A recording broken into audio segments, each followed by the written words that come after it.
And after an historic vote here in Minnesota, faith leaders stood in the rotunda as we awaited legislators to come down.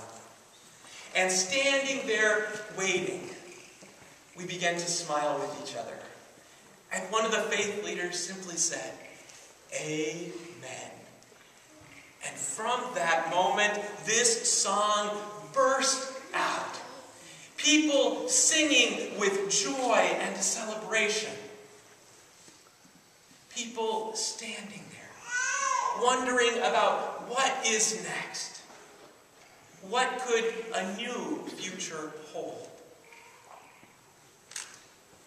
I'm also mindful, though, there were a handful of people there holding pink signs. And their hearts were breaking. And I looked at them at first with a sense of frustration, wondering, why are you still here? Couldn't you go home? Couldn't you let us have this moment? But then, as I looked at their faces, I moved to a new place.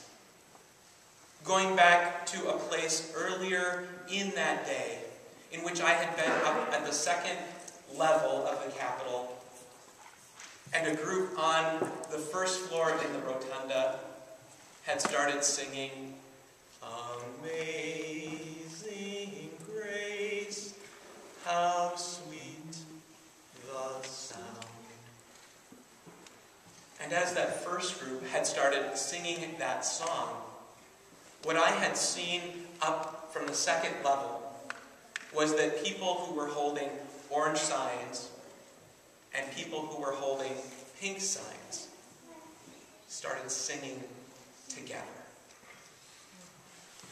Together.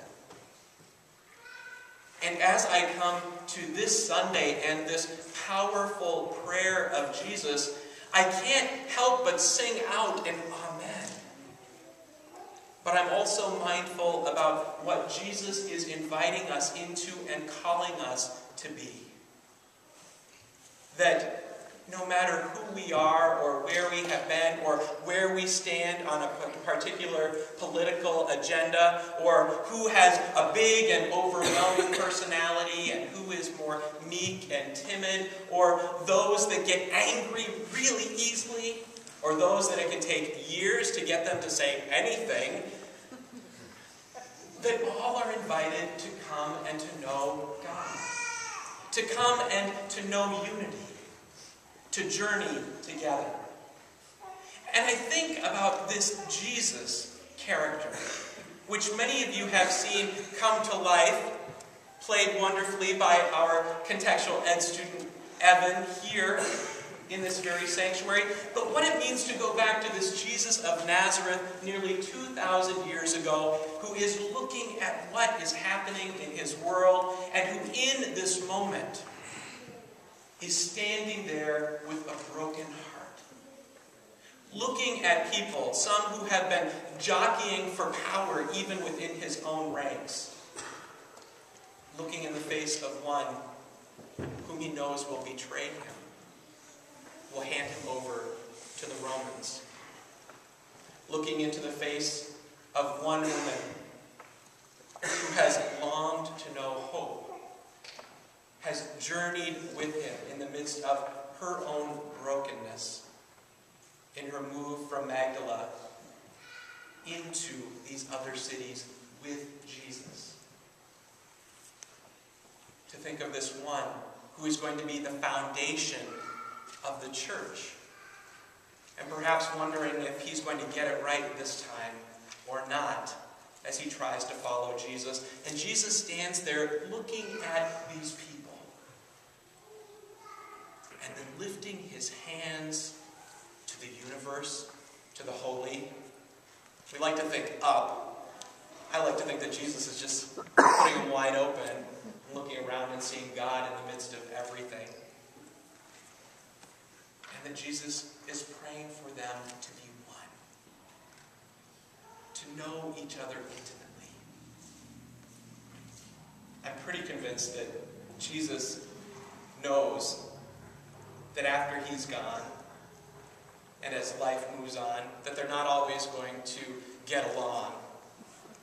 That there are going to be the times that they fight over what's happening in a meeting as they organize this new church or synagogue type being.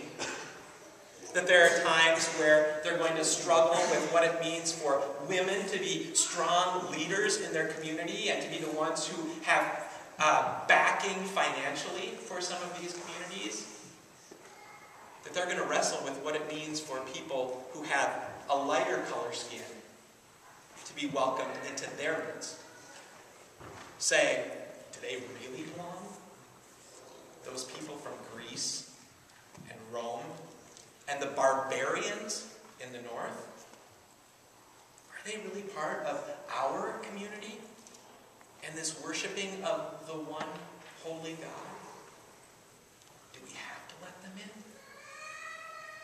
I am convinced that Jesus knows all of this and still is praying to God with language that some of us sometimes cringe at, especially on Mother's Day, when we're longing to hear of the feminine and the wonderful and the encircling love of God, and then end up with this word Father, Father, Father over again.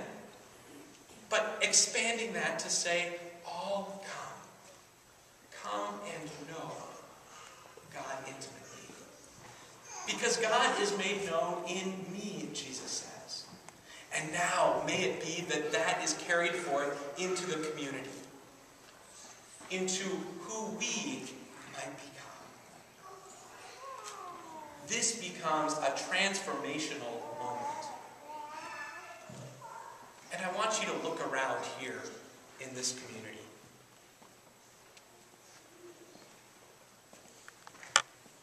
Do you always like everyone that you see?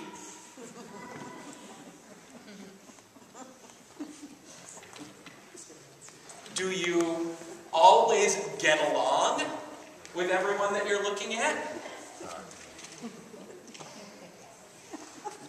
And yet, you know that there is something that supersedes